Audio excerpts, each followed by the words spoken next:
Class 10 bio में आपका स्वागत है। आज का हमारा टॉपिक है बायोलॉजी के चैप्टर फर्स्ट से, और मेन जो यह टॉपिक है मानव में परिवहन। परिवहन किसे कहते हैं? परिवहन का मतलब होता है एक जगह से दूसरी जगह वहन करना, गतिमान होना, जाना। तो अगर शरीर की बात करें तो मानव शरीर में जो परिवहन का कार्य करता है, जो मुख्य भाग है वह है रक्त। हमारे शरीर में रक्त परिवहन का कार्य करता है। इस रक्त में दो प्रकार के भाग पाए जाते हैं। एक होता है द्रव युक्त पदार्थ, जिसे हम प्लाज्मा कहते हैं, और दूसरा ठोस होता है जिसे हम रक्त कणिकाएं कहते हैं या ब्लड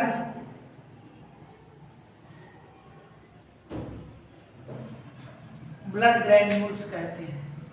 प्लाज्मा और रक्त कणिकाएं। प्लाज्मा पूरे रक्त का 55% भाग होता है जो कि तरल होता है, और यह जो रक्त कणिकाएं हैं यह 45% होती हैं। ठीक है। तो अब परिवहन की परिभाषा यहाँ होती है कि रक्त में उपस्थित पोषक तत्वों का रक्त द्वारा शरीर की कोशिकाओं में या शरीर के भागों में, अंगों में पहुंचाना ही परिवहन कहलाता है। अर्थात हमारे शरीर में भोजन करने के उपरांत जो भी पोषक तत्व बनते हैं, चाहे वह विटामिन्स हों, इसके अतिरिक्त ग्लूकोज हो, लिपिड्स हो, प्रोटीन्स हो, ये सारे जितने भी होते हैं यह हमारे शरीर में रक्त के द्वारा ही पहुंचाए जाते हैं कोशिकाओं तक, और फिर कोशिकाएं अपना मेटाबॉलिक क्रिया करती हैं और फिर इस तरह से हमारे शरीर का जो है विकास होता है, हमें ऊर्जा मिलती है।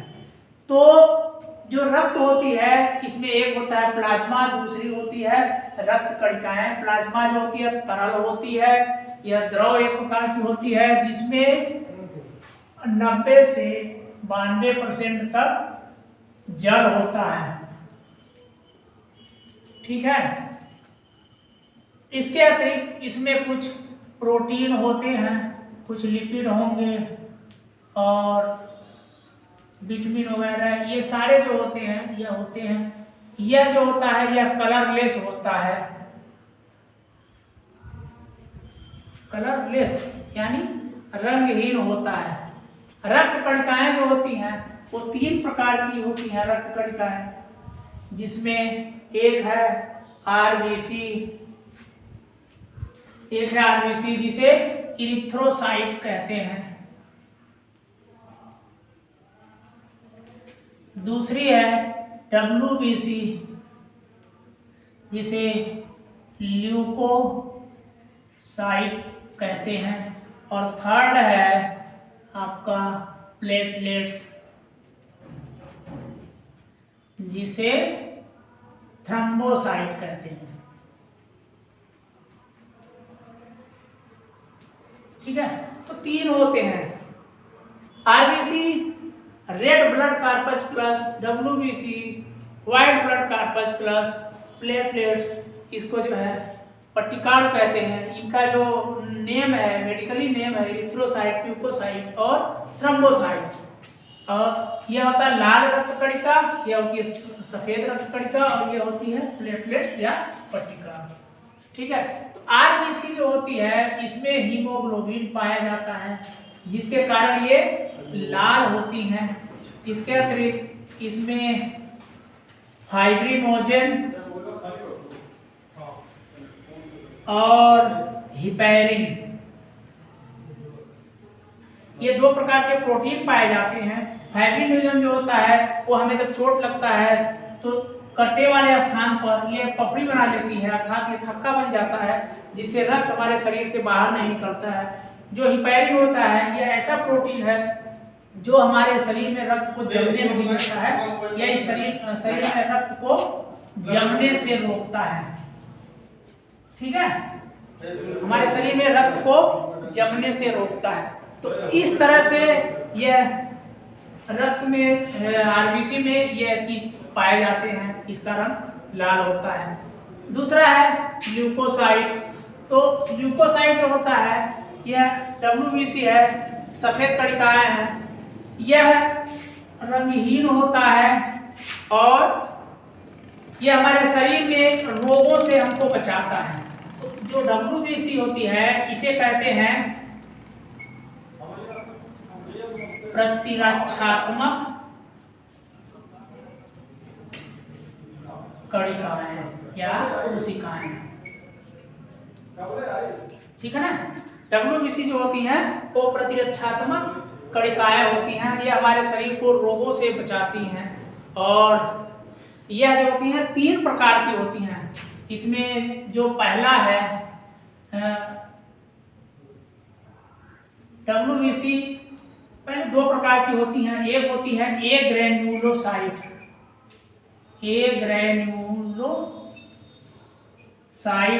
और दूसरा है ग्रेन्युलोसाइट, यानी अकणकी और कणकी। यह जो होती है यह 2 प्रकार की होती हैं, जिसमें होता है लिम्फोसाइट और मोनोसाइट। और जो ग्रेनुलोसाइट होती हैं वो 3 प्रकार की होती हैं, इस्नोफिल्स, बेसोफिल्स और न्यूट्रोफिल्स, ये होती हैं। इसके बाद जो हमारा प्लेटलेट्स है, तो प्लेटलेट जो होता है यह हमारे रक्त परिवहन में सहायक होता है, चोट लगने पर थक्का बनाता है और हमें बीमारियों से बचाता है। तो ये एक जनरल मार्फोलॉजी है जो कि ये रक्त का है। इसके बाद हम पढ़ेंगे परिवहन का जो सबसे मेन बेसिस होता है वह क्या है। तो उसमें सबसे पहला आता है हार्ट। हम हार्ट का स्ट्रक्चर सबसे पहले बनाएंगे। हार्ट ऐसी संरचना है कि जो 24 आवर लगातार चालू रहती है, चलती रहती है। हार्ट का जो बीट होता है वो कभी बंद नहीं होता है, इसका बीट बंद होना लाइफ का द एंड होता है। तो हम हार्ट की संरचना बनाएंगे। हार्ट जो होता है यह 3 वॉल्ड होता है, मतलब इसमें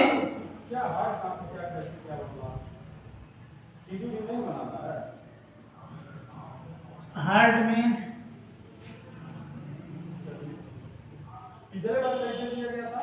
3 वॉल्ड होते हैं, 3 लेयर होते हैं।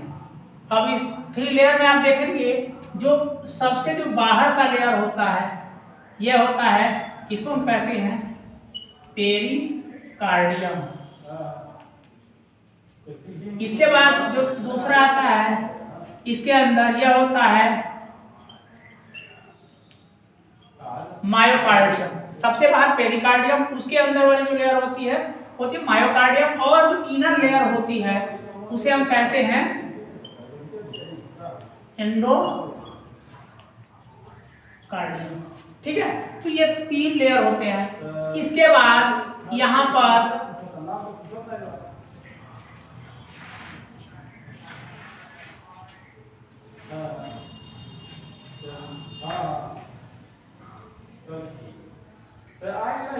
किसी टाइम में तो वही देखा जाए।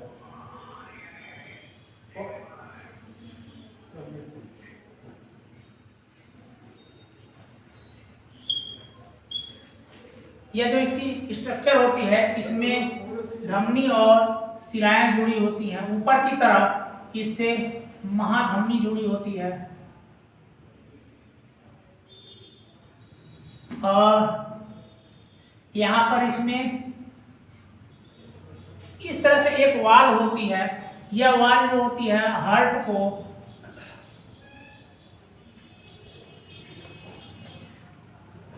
यह वाल जो होती है यह हार्ट को जो रक्त सप्लाई होता है वह रक्त सीधे ऊपर वाला जो पोर्शन है उस पोर्शन से रक्त नीचे वाले पोर्शन में आता है और फिर यहाँ से यह निकल जाता है। तो इसका जो मेन जो बेसिस है वह है सर्कुलेशन का।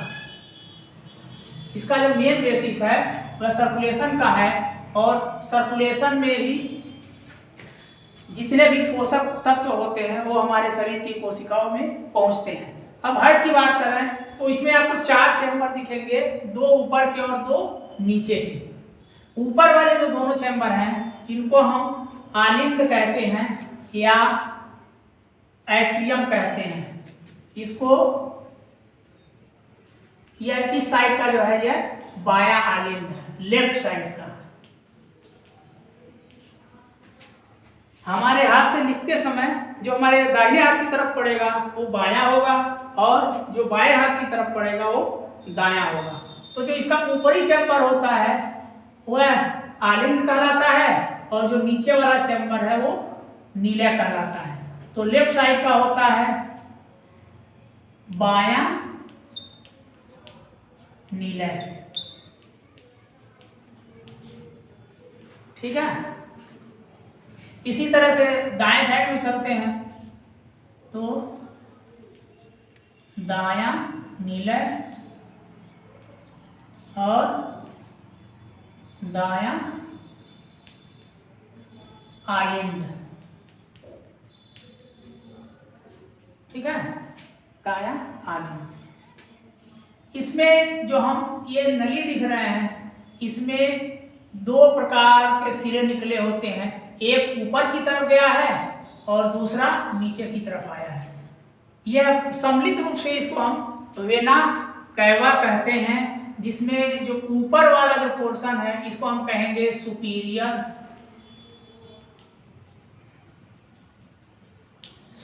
वेना कैवा और जो नीचे वाला होता है इसको हम कहते हैं इन्फीरियर वेना कैवा,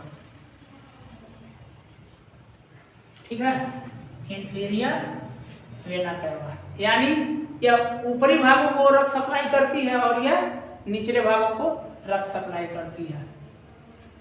जो ऊपर का पोर्शन हम देख रहे हैं यह पोर्शन जो होती है इसे हम महाधमनी कहते हैं, महाधमनी कहते हैं, ठीक है। और इस साइड में जो आपको दिख रहा है इसके दूसरे छोर की तरफ यह होगा आपका पल्मोनरी धमनी,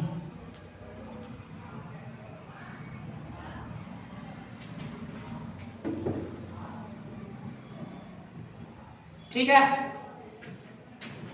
अब इसकी क्रिया किस तरह से होती है? जो महाधमनी है यह अनेक छोटी छोटी धमनियों में विभक्त हो जाती है, यानी जो महाधमनी है यह छोटी छोटी बहुत सूक्ष्म नलिकाओं में धमनिकाओं में विभक्त हो जाती है और वे धमनिकाएं आगे चल करके बहुत सारे धमनिकाओं का एक गुच्छा बना लेती हैं। उन गुच्छों को हम केशिकाएं कहते हैं, इनसे केशिकाएं या कैपिलरीज कहलाती है। ये क्या कहलाती है? कैपिलरीज कहलाती हैं। यह कोशिकाओं में समा जाती हैं और इस तरह से कोशिकाओं में ऑक्सीजन को रक्त के साथ प्रवाहित कर देती हैं। जो बायां भाग है, हम बाएं साइड में जो देख रहे हैं, एक आलिंद और एक नीला, ऊपर वाला आलिंद और नीचे वाला नीला, एक आलिंद और एक नीला मिल करके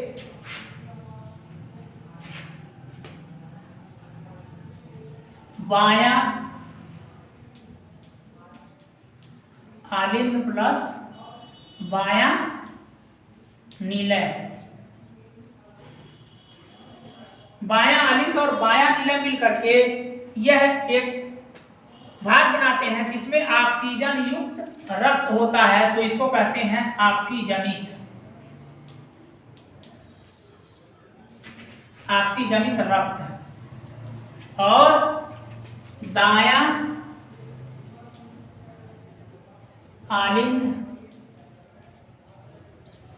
प्लस दायां नीला, यह मिल करके डीऑक्सीजनित कहलाती हैं।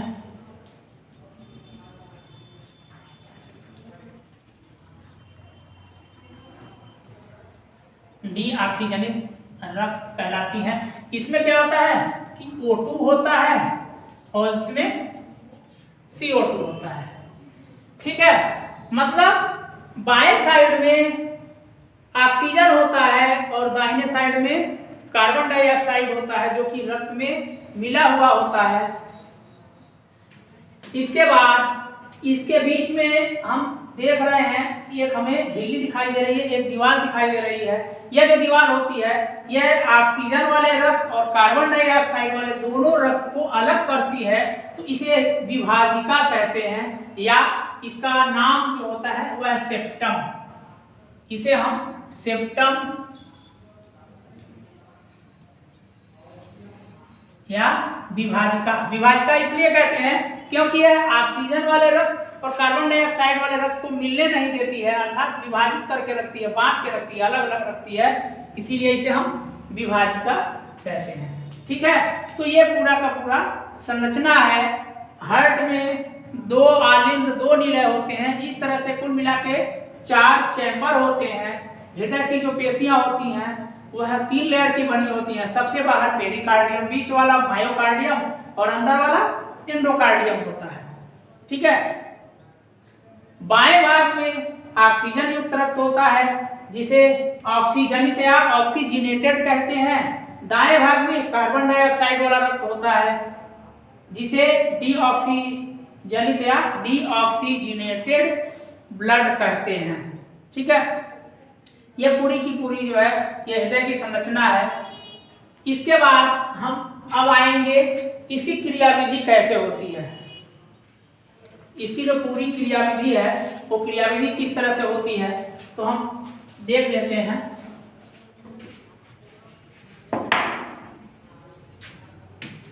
यहाँ पर जो हृदय आपको दिखाई दे रहा है, हम सपोज करें कि यहाँ पर लंग्स है यानी हमारे फेफड़े हैं। ठीक है, और यहाँ पर ये शरीर है, बॉडी, ठीक है ना, ये बॉडी है। मतलब क्या होता है कि यह जो हार्ट है हमारे शरीर के अंदर है। ठीक है, तो अब इसमें चाहे ऊपर या नीचे जो रक्त का परिवहन होता है वो किस तरह से होता है, हम इसको यहाँ पर देख लेते हैं बाहर से बना के। सबसे पहले जो वायुमंडलीय ऑक्सीजन होता है, वायुमंडलीय ऑक्सीजन वो फेफड़ों में आता है। यहाँ से वह ऑक्सीजन जो होता है वो रक्त में मिल जाता है और रक्त में मिलने के बाद जो ब्लड होता है वो ऑक्सीजन को ले करके हमारे बाएं आलिंद में आता है, अर्थात रक्त यहां से बाएं आलिंद में आता है। ठीक है, तो जिस वाहिका के द्वारा या जिस नली के द्वारा यह रक्त फेफड़े से बाएं आलिंद में आता है उसे हम कहते हैं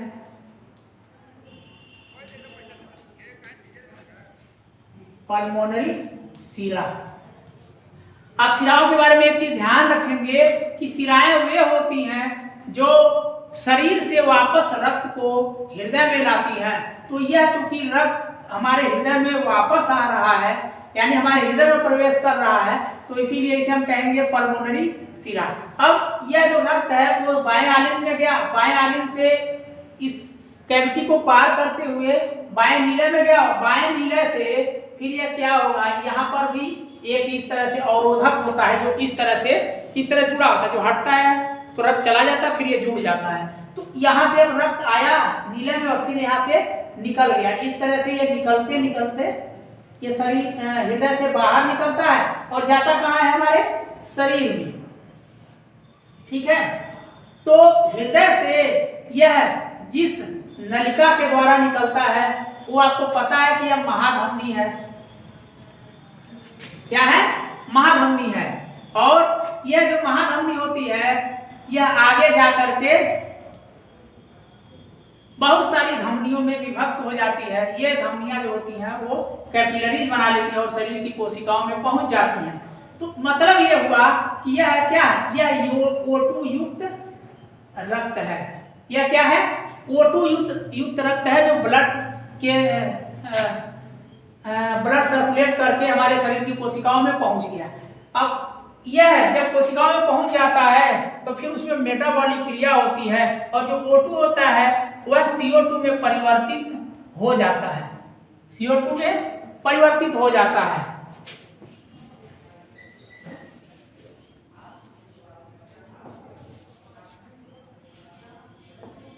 जब वह CO2 में परिवर्तित हो जाएगा, इसके बाद तब यहाँ से वापस अब कोशिकाएं को बाहर निकालती हैं और जब वो बाहर निकालती हैं तो जो दूसरी तरफ से जो नलिका होती है वह नलिका इनको ग्रहण कर लेती है। यानी जो नलिकाएं होती हैं उनको हम कहते हैं शिराएं। क्या कहेंगे? शिराएं। ये शिराएं रक्त को ग्रहण कर लेती हैं और फिर ये जा करके ये महाशिरा में मिल जाती हैं। तो जो इसका जो रक्त है वह वेना कैवा में पहुंचता है, नीचे शरीर के निचले अंगों से, पैर से, पेट से, जो भी होता है, यहाँ से जो रक्त आता है वो जो निचला वेना कावा है, वेना कावा, इसको लोअर भी कह सकते हैं, लोअर या इंफीरियर वेना कावा। तो यह इससे जो है यह शिरा जो है इसको रक्त लेके हमारे आगे में पहुंचा देती है। जो शरीर की जो बाहरी शरीर के ऊपरी जो शिराएं हैं वो ऊपर से रक्त ले आकर के और जो सुपीरियर वेना कावा है, ऊपरी वेना कावा है, उससे हमारे हृदय में पहुंचा देती हैं। तो इस तरह से दोनों तरफ से रक्त जो है वो हमारे दाहिने आलिंद में आ जाता है और फिर यहाँ से दाहिने आलिंद से दाएं नीले में और दाएं नीले से यह निकल जाता है और इस तरह से यह निकलने के बाद ये कहाँ चला जाता है? फिर शरीर में वापस जाता है और इधर से जो फेफड़ा होता है वह CO2 को ग्रहण कर लेता है। तो इस तरह से हमारी पूरी की पूरी जो क्रिया होती है वो चलती है, यह लगातार चलती रहती है। जो ऑक्सीजन युक्त रक्त होता है वो हृदय के बाएं भाग से निकल करके शरीर में पहुंचता है और फिर शरीर से वापस शिराओं के द्वारा यह हृदय के दाएं भाग में वापस आ जाता है और फिर उसमें से जो CO2 होता है वो फेफड़ों के द्वारा हमारे शरीर से यहाँ से बाहर निकाल दिया जाता है। ठीक है, तो ये इसकी क्रिया विधि है। अब हृदय हमारा जो होता है वो प्रति मिनट, हृदय प्रति मिनट जो स्वस्थ व्यक्ति होता है वो 72 बार प्रति मिनट ये धड़कता है। यानी जितनी बार धड़केगा उतनी बार रक्त जो है हमारे शरीर में जाएगा और फिर वहां से वापस हृदय में आएगा। और जो एक स्वस्थ व्यक्ति का हार्ट बीट होता है, यानी जो इसका उच्च रक्तचाप और निम्न रक्तचाप, तो उसको हम कहते हैं ब्लड प्रेशर, BP। तो BP जो होता है अधिकतम 180, 120 और जो मिनिमम होता है वो 80 बार होता है। यह प्रति मिनट है, यह स्वस्थ व्यक्ति का पैमाना है।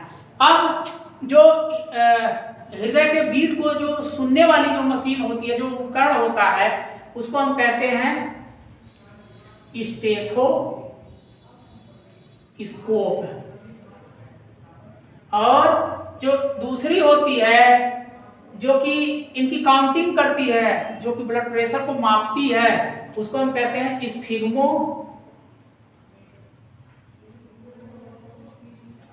स्फिग्मो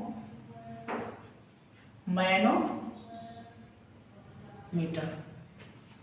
तो ये पूरा का पूरा हमारा हृदय का स्ट्रक्चर है, हृदय की क्रिया विधि है। हमको ये याद रखना है कि जो हमारी महाधमनी या जो धमनियां होती हैं उनमें ऑक्सीजन युक्त रक्त होता है और यह हमेशा हृदय से शरीर की तरफ बहती हैं, जबकि दूसरी तरफ जो शिराएं होती हैं वह हमेशा शरीर से वापस हृदय की तरफ आती हैं। तो हमारे शरीर में दो तरह की यह क्रिया साथ साथ होती है। एक क्रिया होती है बाएं साइड से, जो रक्त हमारे शरीर में पहुंचता है और दूसरी तरफ से जो शरीर से वापस हृदय में आता है। तो यह दोनों क्रियाएं यानी ऑक्सीजन का हृदय से निकल करके हृदय द्वारा कोशिकाओं में जाना, शरीर में पहुंचना और दूसरी तरफ CO2 युक्त रक्त का हमारे हृदय में वापस आना, ये दोनों क्रिया एक साथ होती है हृदय में। एक इधर से आता है, एक इधर से आता है, यानी एक निकलता है दूसरा आता है। तो इस तरह से दोनों क्रियाएं साथ होती हैं, अर्थात ऑक्सीजन और कार्बन डाइऑक्साइड वाले रक्त एक ही साथ हृदय के दोनों अलग अलग भागों में आती हैं और एक ही साथ निकल जाती हैं। तो इस पूरी क्रिया को हम कहते हैं दोहरा परिसंचरण। तो इसका नाम है वो है दोहरा परिसंचरण। ठीक है, अर्थात ऑक्सीजनेटेड ब्लड और डीऑक्सीजनेटेड ब्लड का एक ही साथ हमारे हृदय में आना और हृदय से बाहर निकलना दोहरा परिसंचरण कहलाता है। इसमें क्या होता है कि एक भाग द्वारा जो ऑक्सीजन वाला रक्त है वो शरीर में पहुंचाया जाता है और दूसरे भाग द्वारा शरीर से कार्बन डाइऑक्साइड युक्त रक्त को हृदय में पहुंचाते हुए फेफड़ों के द्वारा बाहर निकाला जाता है। तो इस तरह से ये पूरा का पूरा इसका रक्त परिसंचरण तंत्र है, उसकी क्रियाविधि है। Thank you.